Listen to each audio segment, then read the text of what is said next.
Hi and welcome guys. Today I have another special game I wanted to share with you. This game was played in 1962 in Varna, Bulgaria, and it was played between Boris Spassky, who was playing with white pieces, and Larry Evans, who was playing with black pieces. This game features an incredible attack by Boris Spassky, who involved all of his pieces in the effort to checkmate the black king. So without further ado, we will go straight into the game. Game started with d4 for Spassky and knight f6 for Evans. Game continued with c4 and g6, so we are now in King's Indian defense. Game continues with knight c3 for white and bishop g7, the usual idea in this opening. White continues with e4, grabbing as much space as he can. Black responds with d6 with later e5 idea here. f3 for white and c6 for black. Black is trying to develop his knight on d7 square. So game continues with bishop e3 for white and a6 for black here. Black wants to strike with b5 and try and open the a file. So game continues with queen d2 for white. This move is played to offer the bishop trade on h6, and if that happens, if the queen manages to come on h6, that would be really scary for black. Of course, black doesn't want to allow this. The game continued with b5 for black and castle queenside for white. This wasn't the best move. Computer recommends something else, although this is not a mistake, of course. So game continued with b takes on c4 and bishop takes on c4, after which black decided to castle here, and white immediately strikes with h4. He doesn't want to waste any time because right now you have an opposite castles, and when the situation is like this, you always try to attack the opposing king. Of course, black will try and do the same on the queen's wing. Black now continues with d5 to open the position a little bit and try and weaken this d pawn if possible. So game continued with bishop b3 for white. White doesn't want to trade his bishop pair, obviously, because soon attack will be launched on the black king. Game continues with d takes on e4, and now white continues with h5, which is a tricky move by white, and I will now show you why. So firstly, in the game, e takes on f3 was played, but I will show you after h5 what would happen if this knight took this pawn on h5. Then the game would continue with knight takes on e4, and after knight f6, knight takes on f6, e takes on f6.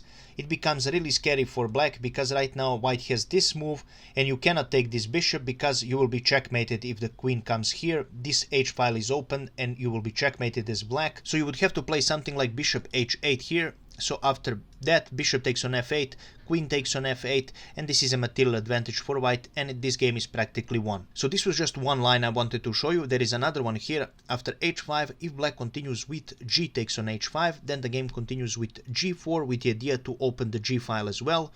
The game would continue with h takes on g4 and f takes on e4. Right now we want to leave this pawn here and we want to involve our other pieces, so the game would probably continue for black with knight b to d7 and bishop h6 for white here. Of course, you don't want to trade because this queen, if she enters there, it will be really scary for black. So the game would probably continue with king h8, after which we take this bishop, king takes on g7, and we continue with queen h6 check, king h8, and white continues with e5. Of course, you cannot move this knight because you will be checkmated on h7. That is the reason why game continues with rook g8 to bring another piece and defend with rook g7 here.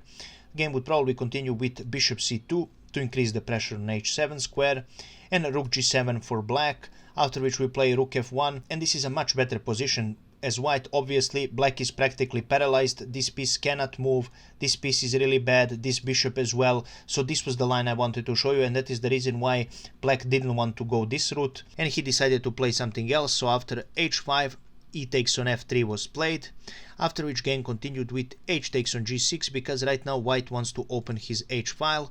H takes on g6, and right now bishop h6 was played for white. Of course, you don't want to trade. This queen here is really dangerous, so the game continued with f takes on g2. So right now white continues with rook h4 because it's much better to put your queen on h6 if the trade happens than the rook. That is the reason why this move was played. Black continues with knight g4. Right now black wants to attack this bishop, and game continued with bishop takes on g7, king takes on g7, and queen takes on g2. And right now black played knight h6, which is a blunder because right now you're allowing white to take over the game, which happened in the game obviously. After queen takes on g2, the best move for black was to play rook h8, after which the game continues with rook takes on g4, bishop takes on g4, and after queen takes on g4 there are no more checkmate threats and you can play this game as black. Obviously white is doing better. But after knight h6, Game continued with knight f3. Firstly, you want to put this rook into action as well. And game continued with knight f5. Right now this rook is under attack, so white has to move it back. Rook h2 was played. And black continues with queen d6 here. I want to show you something. Black had another move here, maybe you saw it, that black had a fork here on e3. We will see what would happen if black decided to go this way. So instead of queen d6, let's say black played queen e3.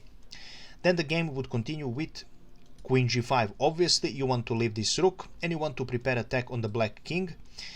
If black decides to take this rook, knight takes on d1, then the game continues with queen h6 check, and after king g8 you have a checkmate here, and you also have a much prettier checkmate with queen takes on g6 because this pawn is pinned from this bishop. So this is how the game would end. Of course, after queen h6 there is another option for black king. He can go on f6.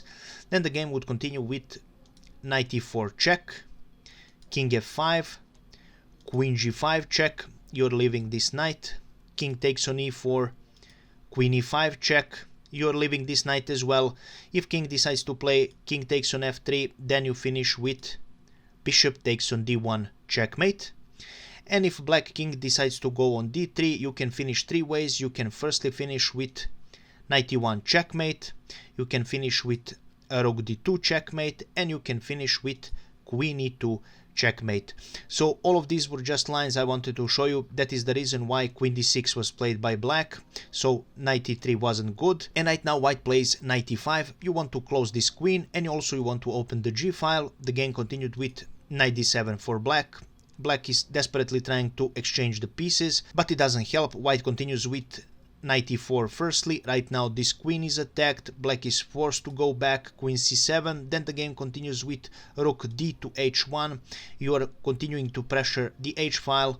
Black is forced to play something like rook g8, which was played in the game, and white now plays rook h7 firstly check. The only free square for black king is king f8. Then the game continued with rook takes on f7 check, king e8, and queen takes on g6 here, after which black played knight takes on e5. Now we will go a little bit back after queen takes on g6, and as you can see this queen is free for taking. White is sacrificing this queen, but let's see what will happen. So if black decided to play rook takes on g6, then the game would end with rook h8 check, rook g8, rook takes on g8 check, knight f8, and you can pick which rook you want to use. I decided to play with rook g takes on f8 is the checkmate. So of course it wasn't a good move to take this queen, and black after knight takes on g6, black played knight takes on e5, after which the game continued with beautiful rook f8 check, and this is the end of this game.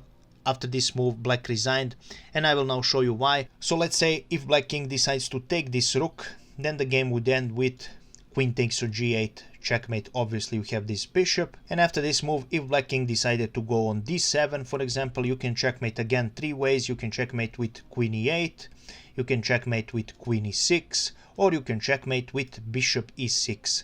So truly an amazing game. I really hope you enjoyed it. If you did, please leave a comment, like and share the video, as this helps me reach more people and it helps me grow my channel, guys. As always, I really appreciate it, and we will see each other in the next video. Bye bye.